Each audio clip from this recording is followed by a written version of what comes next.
Welcome to Infant India's education world. Today we are discussing about letter writing. So students, there are two types of letter. The first one is formal letter and the another one is informal letter. तो हम लोग देखेंगे सबसे पहला कौन सा letter है,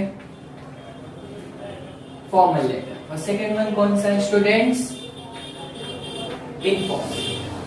अब जैसे ही मैं फॉर्मल और इनफॉर्मल लिखता हूँ सभी के माइंड में ये आ जाएगा कि फॉर्मल कहाँ यूज होता है और इनफॉर्मल कहाँ यूज होता है। तो एक चीज बता दूं, फॉर्मल को एक और नाम दिया गया है ऑफिशियल लेटर, मतलब जो भी ऑफिसेस यूज है वहां पे ये लेटर को यूज किया जाता है। इनफॉर्मल को भी एक और नाम दिया गया है अनऑफिशियल लेटर। तो ये लेटर कहाँ यूज होता है, अनऑफिशियल प्लेस पे। कहाँ यूज होता है, अनऑफिशियल प्लेस पे। तो अब ऑफिशियल प्लेस मतलब कौन सी प्लेस, तो स्टूडेंट्स अगर आपको अपने टीचर को लेटर लिखना है तो कौन सा लेटर होगा, वो फॉर्मल लेटर। अगर आपको प्रिंसिपल को लेटर लिखना है तो कौन सा लेटर होगा, वो फॉर्मल लेटर। तो स्टूडेंट्स आपने एक चीज देखा कि एजुकेशनल इंस्टीट्यूट्स को लिखे जाने वाले लेटर को कौन सा लेटर बोला जाता है, फॉर्मल लेटर। सेकेंड चीज आ जाती है हायर अथॉरिटीज। अब हायर अथॉरिटीज नाम लेते साथ आपके माइंड में आएगा हायर अथॉरिटीज क्या होता है। तो स्टूडेंट्स हायर अथॉरिटीज जैसे आप कोई गवर्नमेंट ऑफिसेस को लिखते हैं तो वो किसमें आ गया, हायर अथॉरिटीज। या तो कोई गवर्नमेंट सर्वेंट जैसे कि कमिश्नर को लिखेंगे तो वो कौन सा आ गया, फॉर्मल लेटर।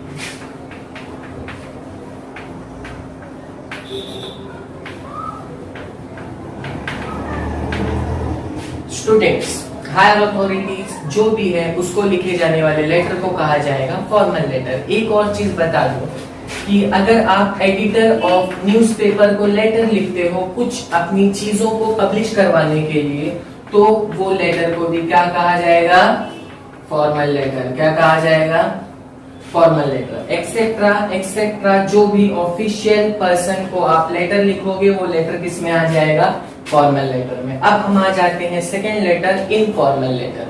स्टूडेंट्स जैसे कि आपको पता है आजकल आप लोग सोशल नेटवर्क पे बहुत ज्यादा एक्टिव हो, आप लोग व्हाट्सएप भी यूज करते हो, इंस्टाग्राम भी यूज करते हो, तो ये लेटर यूज होना कम हो गया है क्योंकि ये लेटर हम लिखते थे फ्रेंड्स को और रिलेटिव्स को। तो आजकल आप लोग फ्रेंड्स और रिलेटिव्स से बात करने के लिए क्या यूज कर रहे हो, सोशल नेटवर्क। क्या यूज कर रहे हो, सोशल नेटवर्क, जिसके वजह से ये लेटर का यूज आजकल बहुत कम हो गया है। बहुत कम क्या स्टूडेंट्स, ना के बराबर आप ये लेटर को यूज करते हैं। तो अभी हम नेक्स्ट यूज करने वाले हैं कि ये फॉर्मल लेटर लिखा कैसा जाता है।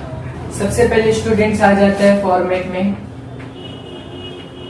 सेंडर्स का नेम। सेंडर स्टूडेंट भेजने वाले को बोला जाता है। सेंडर्स नेम के बाद आ जाता है सेंडर्स का एड्रेस। एक बात का ध्यान रखें स्टूडेंट, कभी भी एड्रेस आपका 2 to 3 लाइंस में एंड होना चाहिए, उससे ज्यादा आपको एड्रेस नहीं लिखना है। इसके बाद आप लिखते हो डेट। ये 3 चीज आ गई सेंडर में। अब डेट लिखने के बाद आपको एक लाइन छोड़ना है। एक चीज स्टूडेंट याद रखें, आपको ये देखना है कि डेट का फॉर्मेट कैसा है। जैसे कि what is today's date, 25 May 2020। अब आप लोग बोलोगे कि sir 25, no students you can not write by this method because this method is wrong. This method is wrong. तो आपको कौन से मेथड से लिखना है, यही मेथड। आपका फॉर्मेट चेंज होगा तो आपके मार्क्स में भी चेंजेस आ सकते हैं।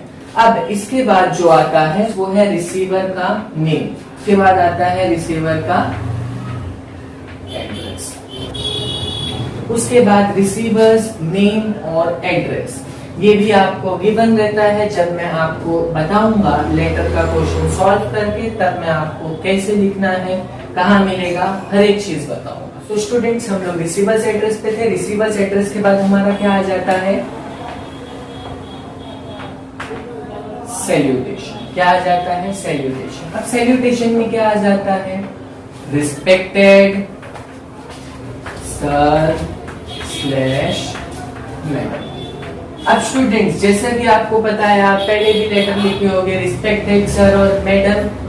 सैल्यूटेशन में आता है। मगर आप लोग को एक चीज पता थी कि जब आप रिसीवर्स एड्रेस लिखते थे उसके बाद आप क्या लिखते थे, सब्जेक्ट लिखते थे। क्या लिखते थे, सब्जेक्ट। पर आप सब्जेक्ट नहीं लिखोगे, क्या लिखोगे, सैल्यूटेशन लिखोगे। क्यों, क्योंकि ये न्यू पैटर्न है। क्यों, क्योंकि ये न्यू पैटर्न है। अगर आप सब्जेक्ट लिख देते हो तो आपके मार्क्स डिडक्ट हो सकते हैं। अब सैल्यूटेशन के बाद आप लिखोगे सब्जेक्ट।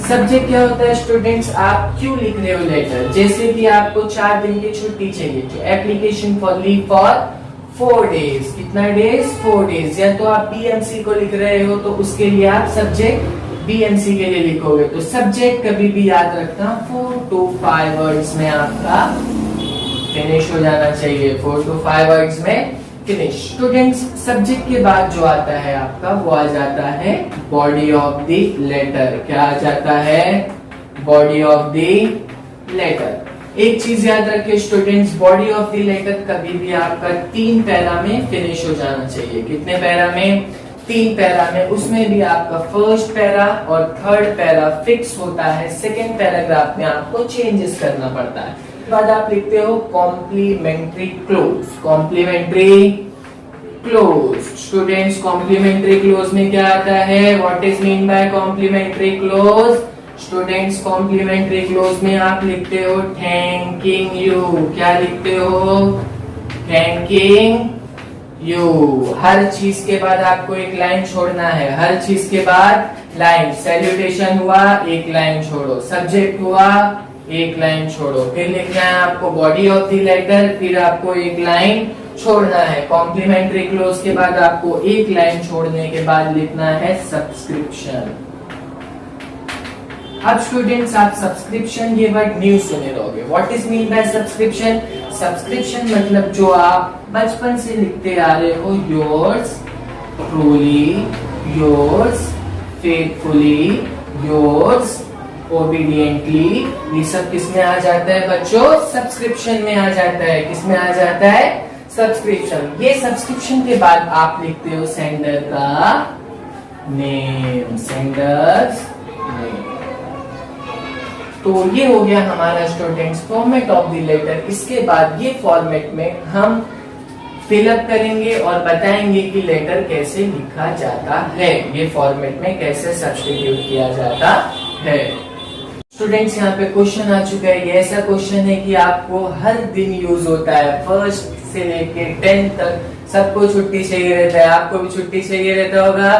तो आप क्या करते होंगे, प्रिंसिपल को लेटर लिखते होंगे। तो write a letter to the principal for asking 4 days leave. तो इसके अंदर आपको 2 चीज क्लियर दिख रही है। एक कि रिसीवर्स एड्रेस, किसको लिख रहे हो आप लेटर, प्रिंसिपल को। किसके लिए, प्रिंसिपल को। तो ये आपके क्या हो गए, रिसीवर। दूसरी चीज आपको क्लियर मेंशन है सब्जेक्ट। आपको कितने दिन की छुट्टी चाहिए, 4 दिन की छुट्टी चाहिए। कितने दिन की, 4 दिन की। तो चलो बच्चों स्टार्ट करते हैं। तो स्टूडेंट्स फॉर्मल लेटर में एक और चेंजेस है कि आप अब सेंडर्स एड्रेस भी आपको लिखने की जरूरत नहीं है। आप डायरेक्टली जब प्रिंसिपल को लिखते हैं तो डायरेक्ट रिसीवर्स एड्रेस लिखते हैं। तो आप किसको लिख रहे हैं, प्रिंसिपल को लिख रहे हैं। किसको लिख रहे हैं, प्रिंसिपल को लिख रहे हैं। किस लिए लिख रहे हैं, 4 days लीव। तो सबसे पहले आप 2 लिखते हैं, उसके बाद सेंडर का नेम। नेम मतलब आपको उसका नेम तो पता नहीं है, तो आप क्या लिखेंगे, उसका रेजिग्नेशन लिखेंगे, उसकी पोस्ट लिखेंगे टू द प्रिंसिपल। अब हम लोग एक स्कूल सेलेक्ट कर लिए। स्कूल का नाम क्या है, इन्फेंट इंडिया स्कूल। किसके प्रिंसिपल को लिख रहे हो आप लोग, इन्फेंट इंडिया स्कूल। किसके, इन्फेंट इंडिया स्कूल मुंबई। आपको कभी कभी पिन कोड नहीं पता होता है तो स्टूडेंट्स आप यहाँ पे फुल स्टॉप डाल के आगे कंटिन्यू कर सकते हो। उसके बाद ये लेटर आपका लिख रहे हो 25 मई 2020, जैसा कि आपको मैंने फॉर्मेट में डेट बताया था उसी तरीके से लिख दिया। फिर आप एक लाइन लीव करके सब्जेक्ट लिखोगे। सब्जेक्ट कभी भी स्टूडेंट्स 4 to 5 वर्ड्स में आपके खत्म हो जाना चाहिए। Application of 4 days leave. उसके बाद आप लिखते हो सैल्यूटेशन। सैल्यूटेशन में आप क्या लिखोगे, रिस्पेक्टेड सर। अगर सर है तो सर, मैडम है तो मैडम। उसके बाद कॉमा। फिर स्टूडेंट्स आपको यहाँ से लेके with due respect I want to bring your kind notice that I am writing this letter. ये चीज आपको याद रखना है। I am writing this letter for the application for 4 days leave। वो आप सब्जेक्ट से उठा के वहां लिख सकते हो। इसके बाद ये फर्स्ट पैराग्राफ हो गया स्टूडेंट्स। इसके बाद आप सेकेंड पैराग्राफ में लिखोगे कि सर मुझे इतने इतने तारीख से इतने इतने तारीख तक मुझे लीव चाहिए। जैसे कि आपको 27 से कहां तक चाहिए, 30 तक चाहिए, तो आप लिख दोगे 27 से 30 या तो 31 या तो फर्स्ट, वो डेट मेंशन करोगे। उसके बाद आप रिक्वेस्ट करोगे कि sir accept my letter and grant me 4 days leave. आपको कितने दिन की लीव चाहिए, 4 दिन की। उसके बाद मैंने आपको पहले ही बताया था कि कॉम्प्लीमेंट्री आपको थैंकिंग यू लिखना है। उस थैंकिंग यू के बाद आप क्या लिखते हो, सब्सक्रिप्शन लिखते हो। सब्सक्रिप्शन में आ जाता है yours truly, yours ओबीडिएंटली, yours sincerely. उसके बाद क्या आता है, XYZ। यहाँ पे स्टूडेंट्स आपका नाम अगर यहाँ पे मेंशन है क्वेश्चन में तो आप नाम लिखोगे, नहीं तो क्या लिखोगे, XYZ। XYZ के बाद लास्ट में आप लिखते हो, अगर आप 10th में हो तो 10, 9th में हो तो 9, मतलब आपका क्लास और डिवीजन, ताकि प्रिंसिपल को पता चलना चाहिए कि आप कौन से क्लास से हो, कौन से डिवीजन से। Okay, so students, if you like my video, then support me by like, share and subscribe my channel and press the bell icon for more update. Thank you. Please subscribe the channel and press the bell icon.